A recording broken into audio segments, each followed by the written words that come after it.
Goeiemôre vriende, dit is vandag Dinsdag 21 April 2026. Kom ons raak net so 'n bietjie bewus van die Here ook op hierdie dag.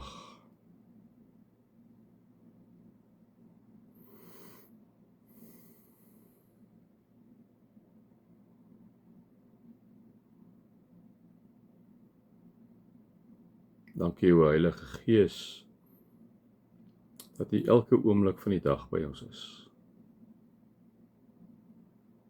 Dankie Here dat wanneer ons in 'n lewende verhouding met U staan, wanneer ons wandel in die woord, wanneer ons tot U bid, wanneer ons Here mediteer oor die woord, wanneer ons reflekteer oor die woord, wanneer ons so in die teenwoordigheid is, dan is die Heilige Gees die hele tyd by ons en begin hy stelselmatig deur ons werk. Dankie vir U liefde en U nabyheid. Amen. Vriende, mag daar vir julle genade en vrede en oorvloed wees omdat julle God ken, Jesus ken en die Heilige Gees ken. Ja, ons gaan 'n bietjie aan hierso nou in Timoteus, ons 'n bietjie stil gestaan oor besonderse gebruik en al die alledaagse gebruik wat ons gesê het. Ons het gesê die besonderse gebruik is mense wat van die kwaad wegkyk, wegbeweeg. Dit is Paulus se siening daarvan, sluit aan ten nouste ook dan by Romeine 12 het ons mekaar gesê, bly weg van die begeertes van die jong mense, strewe eerder na opregtheid, geloof, liefde en vrede wat hy kom sê. En hy sê, moet jy nie met dwaase en sinlose strydvrae besig hou nie, want hy praat met Timoteus, in die pastorale brief aan Timoteus. Hy sê, moenie dit doen nie, dit is net nie die moeite werd, sê hy nie, jy weet toch maar net, dat die risies, wanneer jy met strydvrae inlaat, dan loop het net uit op risies. Nee, hy sê, pas op af voor, beweeg weg af vanaf, is nie die moeite werd nie, kom sê hy vir Timoteus. En dan sê hy vir hom, want nou hy tree ons nou op in die gemeente, onthou wat ek nou doen, vriende, met Timoteus. Paulus praat met Timoteus, dit is 'n pastorale brief aan hierdie Timoteus, so hy praat met hom spesifiek. 2000 jaar plus terug, praat hy met Timoteus spesifiek. Nou, dis wat ons sê die Bybel, dit is die ding, so ek en jy kan baie maklik dit lees, as 'n toeskouer en sê, nee, great, dit is net aan Timoteus geskryf.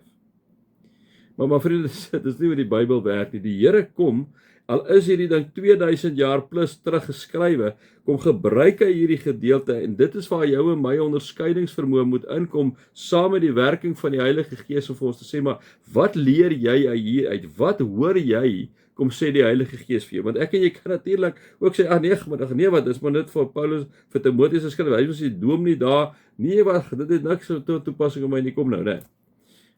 Vriende, ek en jy kan nie so met die Bybel omgaan nie, wanneer ek en jy die Bybel lees, kom praat God deur die woord, kom praat met ons, so die Heilige Gees kom praat met jou, met my, en wanneer ons hoor dat Paulus kom praat met Timoteus, moet ons ook terselfdertyd hoor, dat God deur sy Gees met jou, met my praat. Dit is so ons die Bybel lees, as die Bybel so lees, ek kan hom maar weggooi. Nou, ek kan jy maar net romgooi, ek kan jy maar net doen wat jy wil doen, gaan doen jou eie dingetjie en so. So dit is baie belangrik dat ons dit doen, en dit is ook, weer eens as ek weet van julle praat met konteks, dit is belangrik dat 'n ou kom sê wat is die konteks. Dit is belangrik dat ek vir julle kom sê, maar dit is 'n pastorale brief van Timoteus, wat vir hom persoonlik geskryf is. Dit is belangrik, maar dat terselfdertyd moet ons vir mekaar kom sê, hoekom is hierdie boek in die Bybel opgeneem? Hy is in die Bybel opgeneem, omdat God deur sy Gees in die jaar 2026 ook hierdie boek gebruik om met jou en met my te kom praat. Nee. So ek sê dit maar net vir julle, onthou dit altyd. So, nou kom sê hy vir my, sê, moet jy nie met dwaase en sinlose strydvrae inlaat nie, want jy weet toch dat dit net risies veroorsaak. En dan gaan hy aan en sê hy, 'n dienaar van die Here moenie risie maak nie, né? Inteendeel, hy moet vriendelik wees teenoor almal, bekwaam om ander te leer, en iemand wat onreg kan dra, met onreg kan dra, né? So 'n dienaar van die Here, so hy spesifiek wat in die rol daar staan van die predikant, wat die geestelike leier is van die gemeente. Hy sê, hoor hierso, 'n dienaar van die Here moenie risie maak nie, né? Vriende, ons val baie maklik vir die aanvalle van die bose. Moenie 'n fout maak nie. Ons val baie maklik daarvoor. Ons val baie maklik dat ons te nagekom voel. Hè. Dit is waar risie begin, strydvrae begin. Ons voel te nagekom. En die oomblik wanneer ek en jy te nagekom voel, wat beteken dit? Dan reageer ons, né?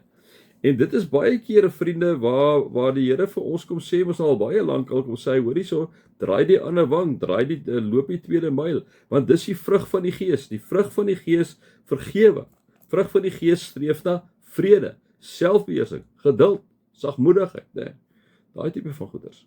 En daarom kom sê hy vir ons, liewe vriende, en hy praat nie net hier met Timoteus nie, hy kom praat met jou ons ook, hy kom sê, want ons is almal dienaars van die Here, ons is almal dominees.